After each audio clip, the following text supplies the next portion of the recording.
Hello students, welcome back to the new video.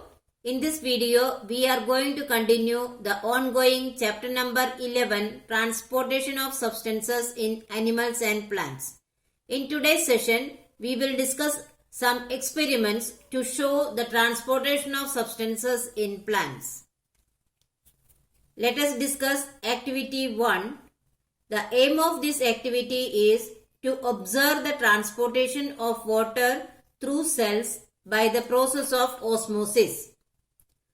The materials required for this activity are a potato, a peeler, sugar solution and water. Now let us see the procedure of the activity. Take a large potato and peel off its outer skin. Cut one of its ends to make the base flat. Now make a deep and hollow cavity on the opposite side. Fill half of the cavity with sugar solution and mark the level by inserting a pin in the wall of the potato. So what we have to do? Take one large potato and peel off its skin and cut one side so that its base is flat. And then we have to make a deep and hollow cavity on the opposite side and fill half of it with the sugar solution. And we have to insert a pin to mark the level of the sugar solution. Now put the potato into the dish containing some water. Make sure that the level of water in the dish should be lower than the level of the sugar in the potato. Leave this setup for a few hours. So we have to keep the potato with the sugar solution in the water and the water level must be down than the sugar solution. Observation. After few hours, we will observe that the level of solution inside the potato has increased. Conclusion. Water has entered potato through osmosis. This happened because the concentration of water molecules present inside the potato was less than that of water molecules present outside in the dish. Thus, water passed from the dish through the potato inside the cavity. So, this clearly shows that the water has entered inside the potato through osmosis because the level of water outside the potato was more than that inside the potato. Therefore, the level of sugar solution inside the potato has increased.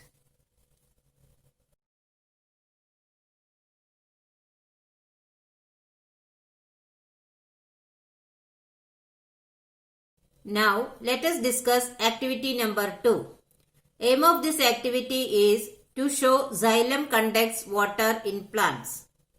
Materials required are a small section of stem or a twig of a flowering plant, a beaker, water and red ink. Procedure. Take a soft twig of a flowering plant and put it in a beaker containing water. Add a few drops of red ink in it. Leave the twig in the water for half an hour.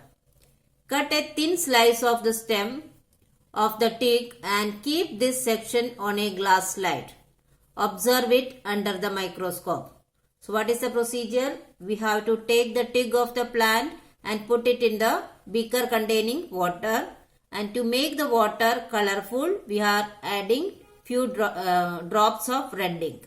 And then leave the twig of the flowering plant in that red water for half an hour. Afterwards, cut a thin slice of the stem of the twig and observe it under the microscope. Observation. We will observe that the xylem gets stained. Conclusion. This happens because the water is transported up through xylem.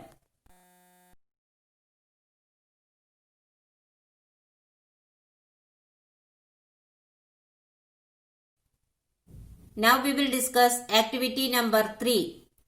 Aim of this activity is to show that phloem transports food materials in plants. Materials required are a potted plant with thick stem, Procedure. Take a potted plant with thick stem. Remove the portion of its bark. This process is called girdling. Keep the plant in sunlight for about a week. Observation. After 1 week, we will observe that the stem below the girdle seems to be the same, but the portion above the girdle seems swollen. Conclusion. This happens because the portion below the girdle gets disconnected by the removal of phloem tissues. Thus, the food gets translocated only till the part above the girdle and gets stored there, causing the swelling of the stem. Below that, there is no connection and hence it remains as it is.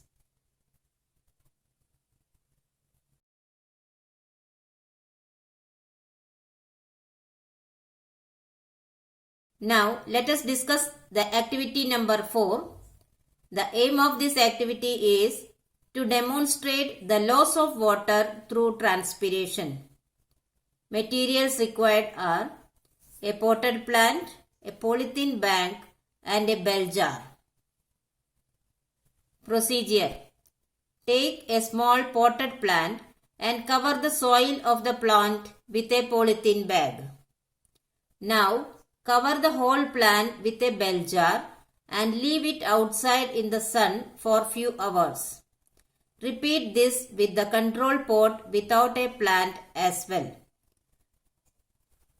Observation. After an hour, drops of colorless liquid are seen inside the bell jar with the plant. Conclusion. This is a positive test for water that was given off during transpiration. The control remains unchanged due to no transpiration taking place. Here children, control means the same type of arrangement we have taken, but there is no plant kept inside that. Therefore, transpiration does not take place and hence there is no water drops formed inside the bell jar. But in the bell jar with a plant inside that, we can see the droplets which is given out by the transpiration process.